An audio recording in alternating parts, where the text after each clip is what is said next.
Envelhecer é doença?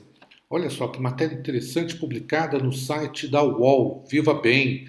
Entenda a diferença entre senescência e senilidade. Bem interessante esse site, eu gostaria de compartilhar com vocês. O artigo começa dizendo assim: o desejo de viver uma vida longeva é bastante comum, todos nós queremos, né?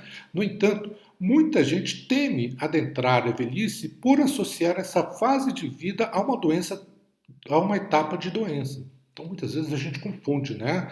A fase do envelhecimento, de ficar mais idosa, associa isso com estar doente. Será que é isso mesmo? Então, olha só. De fato, algumas pessoas vão chegar ao final da vida debilitadas, frágeis, portadoras de muitas doenças, doenças crônicas, como nós já vimos, né, em vídeos anteriores. Vamos continuar lendo a matéria aqui. A conclusão aqui é bem interessante. Mas é importante dizer que não, está destacado aqui, a velhice não é uma doença. A velhice não é uma doença. E quem fala isso é nada menos que a doutora Ivete, que é médica geriatra e presidente da Sociedade Brasileira de Geriatria e Gerontologia, né? Então não há por que temer a velhice, achando que isso está necessariamente associado a uma doença. Então, olha só o que diz esse texto aqui, bem interessante. Ao processo de envelhecimento associado às doenças, damos o nome de senilidade. Então, senilidade é o processo de envelhecimento associado a algum tipo de doença, né? Já as mudanças naturais, adquiridas com o avançar dos anos, são chamados de senescência. Então, são dois processos distintos. A senilidade tem a ver com doenças e a senescência faz parte daquelas mudanças que ocorrem naturalmente ao longo do processo de envelhecimento.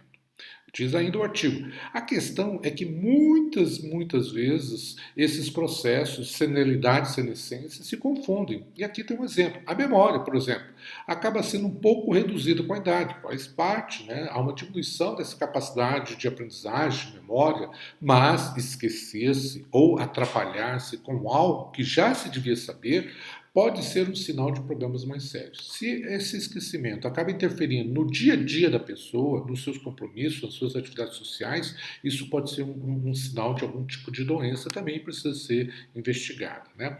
Então, para a gente entender melhor essa diferença entre senilidade e senescência, o texto aqui destaca algumas áreas importantes, né? Por exemplo, a questão da cognição e da memória, né? Quem nunca ouviu um idoso dizendo que a cabeça não é mais a mesma, que anda esquecido, atrapalhado em algumas informações? Isso ocorre porque as alterações cognitivas são normais, já que é uma redução do número de neurônios e das sinapses do hipocampo. O hipocampo é uma estrutura muito importante para a formação da memória, para o processo de aprendizagem. Então, com o passar dos anos, há uma diminuição dessa capacidade de memorização, de aprendizagem. Mas isso não significa algum tipo de doença. Pode se tornar se esse esquecimento for mais acentuado. Nós vamos ter alguns vídeos falando de alguns tipos de doenças muito comuns no idoso que atingem essa questão da memória.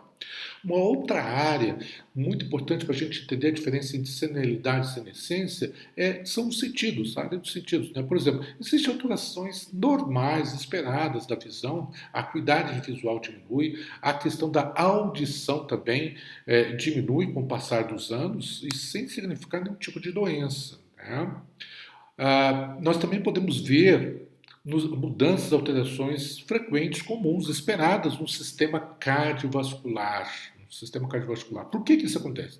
Porque há um endurecimento das artérias, há uma calcificação das válvulas e alterações da frequência cardíaca. Há uma diminuição dessa frequência cardíaca, fruto do processo normal de envelhecimento.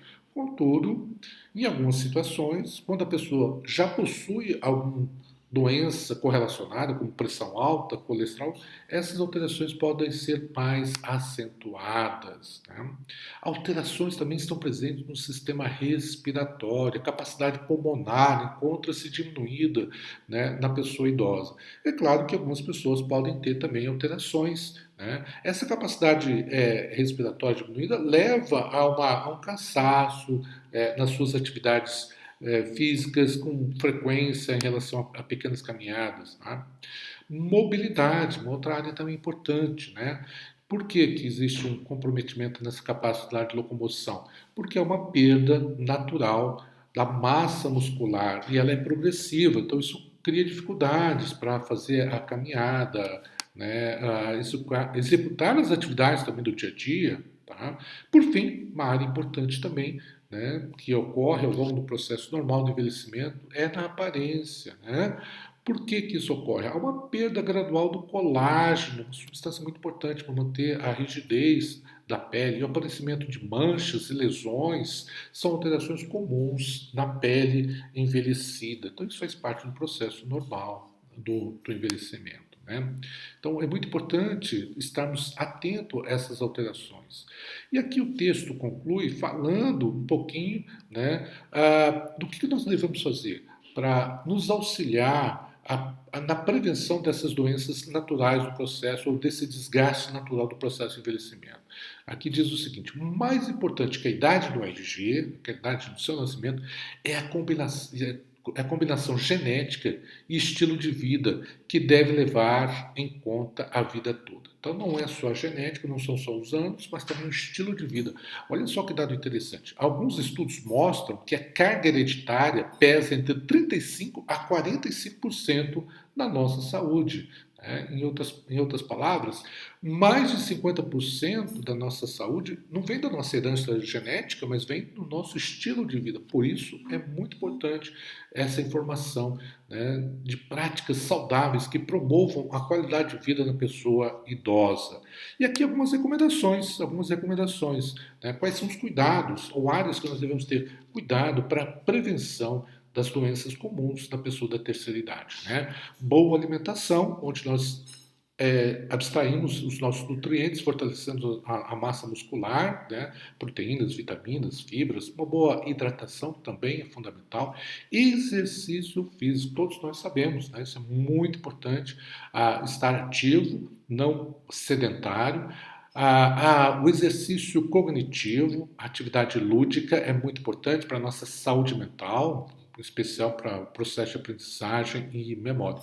E, por fim, o texto conclui a importância da interação social, o contato social, evitar o isolamento, né? Isso é muito importante também, propicia a melhora da qualidade de vida. É isso, pessoal. Compartilhe com conhecimento.